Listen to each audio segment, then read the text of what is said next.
जी बिस्मिल्लाहिर्रहमानिर्रहीम। इस वक्त मैं मौजूद हूँ UC2 अल्ताफ टाउन में, कुरंगी में। देखिए जी, अभी यहाँ पर कुछ पीपल्स पार्टी के गुंडे पुलिस की सरबराही में, पुलिस उनसे मिली हुई है। जो बात हम बार बार कर रहे थे कि ये अपने इदारों के साथ मिलके, पुलिस इनकी बांदी बनी हुई है, उसके साथ मिलके अंदर ठप्पे लग रहे थे। हमारे वर्कर को इन्होंने मारा, पुलिस के सामने पिस्टल निकाली, चैम्बर करके गोलियां कि तुम्हें यहाँ खत्म कर देंगे।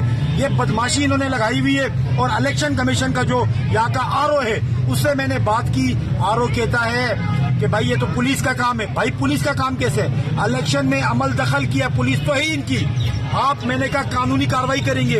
इस तरह ये लोग इलेक्शन जीतते हैं। ये हरकतें अभी टाइम बढ़ा, जहाँ पे हमारी पोलिंग हो रही है, जहाँ पे PTI के लोग आके वोट डाल रहे हैं, वहाँ पे इन्होंने धांधली स्टार्ट की है। ठप्पे मारते हुए लोग पकड़े गए। हमें खदशा है। SSP से भी मैंने बात की है कि मैंने कहा जो लोग ठप्पे मारते हुए पकड़े गए उनको आपने छोड़ना नहीं है। पुलिस वैन में डालती है। मैं वीडियो भी शेयर करता हूँ किस तरह के वो इशारे कर रहे हैं लोगों को।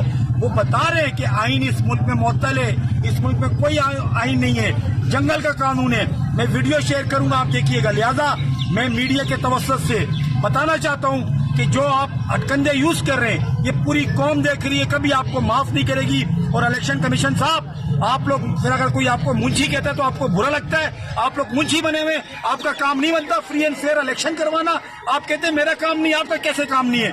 हम डिमांड करते हैं इलेक्शन कमीशन से कि वो अपनी मुद्दत में इनके ऊपर FIR कटवाए।